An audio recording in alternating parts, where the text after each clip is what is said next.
Solving simultaneous equation using substitution method is one of the challenges students face in mathematics, but don't worry because you are going to make it very simple.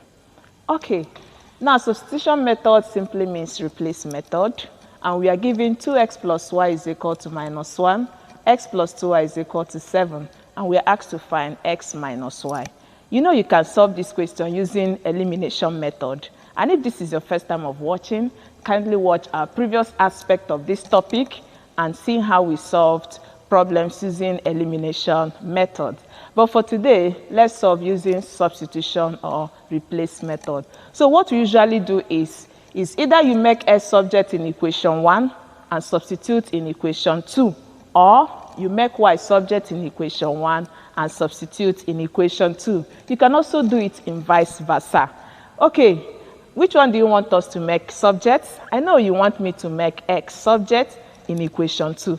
Okay, before then we're going to have 2x plus y is equal to minus 1, x plus 2y is equal to 7. Remember, this is equation 1 and this is equation 2. So if we're making x subject in equation 2, we're going to have x is equal to 7. This is plus 2. If it crosses, it will become minus 2y. We can call this equation 3. Okay, now to get the value of y, remember we made x subject from equation 2. So we are going to substitute it in equation 1. Supposing we made this subject in equation 1, we substitute in equation 2. So let's continue. We're going to have 2. From equation 1, we're having 2. Remember, our x is now 7 minus 2y. So we're going to have bracket 7 minus 2y plus y is equal to minus 1. We multiply out. 2 times 7 will give us 14. 2 times minus 2y will give us minus 4y plus y is equal to minus 1. We are going to have 14 minus 4y plus y will give us minus 3y is equal to minus 1. So we collect like terms to have minus 3y is equal to minus 1. Remember, this is plus 14. If it crosses over, it will turn to minus 14. And that will give us minus 3y is equal to minus 1 minus 14 is going to give us minus 15. Okay, we have minus 3y is equal to minus 15. To get the value of y, we divide both by minus 3, which is the coefficient of y. We divide this by minus 3. In that case, our y will now be equal to minus, we divide minus to give us plus, and 3 divides 15 will give us 5. So this is now the value of y. For us to get the value of x, remember our x is already 7 minus 2y. So in that case, x will now be 7 minus 2. What is our y? Our y is 5, which is equal to 7 minus 2 times 5 is giving us 10. And 7 minus 10 will give us, 7 minus 10 is going to have minus 3. Therefore, our x is minus 3 and our y is 5.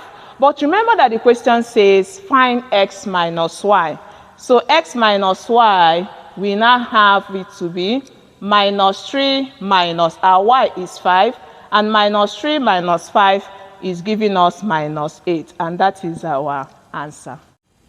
Now that you understood example 1, let's quickly solve example 2. For example 2, we have xy is equal to 6 and x plus y is equal to 5. You can easily tell me the answer because by looking at the question, you know that the answer is 2 and 3. It's only 2 and 3, and when you multiply, you have 6. And when you add them, you have 5. But we are going to solve it using substitution method. But let me quickly remind us that you cannot solve this question using elimination method because this is in product form, whereas the second equation is a linear. So whenever there is non-linear equation, please don't solve with elimination method. But if it's linear, solve with elimination method. So by substitution method, this is our equation 1 and this is our equation 2. So we are going to make x subject in equation 2. We don't want to make subject in equation 1 because it will make our work look so large. So we're using this to simplify our work. So x is now equal to 5. This plus will cross to become minus y. We call this equation 3. Since we have made x subject in equation 2, we are going to substitute it in equation 1. And that will give us 5 minus y, which is the value of y, times this y is equal to 6. Then we multiply out. 5 times y will give us 5y, minus y times minus y will give us minus y squared, which is equal to 6.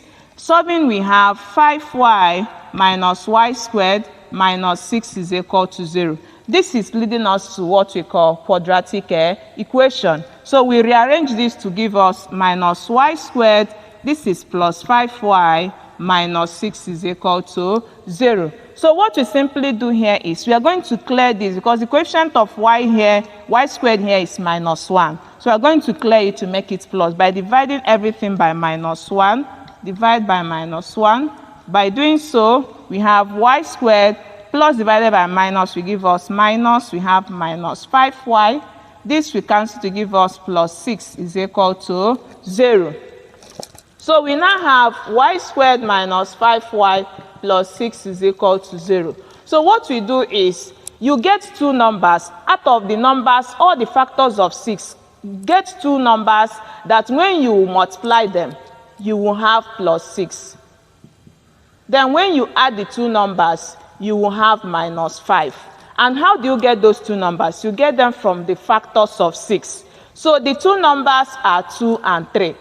Let's check. 2 and 3, we have minus 2 and minus 3. When you multiply minus 2 and minus 3, it will give us plus 6. Then when you add minus 2 and minus 3, it will give us minus 5. So the two numbers are minus 2 and minus 3. In our next class, we are going to treat quadratic equation in details. So we are going to have now, because it's y squared, we split it. This is y. This one will take 1y. Then what are the two factors we got? Minus 2 and minus 3. I hope you are still following, which is equal to 0. So what this means is that y minus 2 is equal to 0. And if y minus 2 is equal to 0, y is equal to, when minus 2 crosses, it becomes plus. So we have y is equal to 2. Or y minus 3 is equal to 0.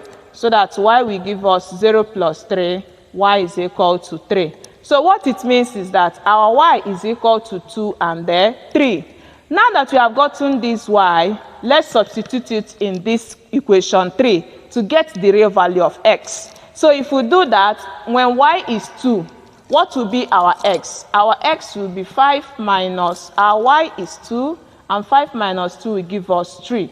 Meaning that when x is 3, our y is 2. Or, for when y is 3, we are having it that 5 minus x will now be 5 minus, what is our y here? 3, which will give us 5 minus 3 will give us 2. So when x is 2, our y is 3. So you see that the values of x and y are 2 and 3. Thank you very much for staying through. I hope you really enjoyed that class for today. Please don't forget to like, share, comment, and subscribe. Till we meet another time. Bye-bye.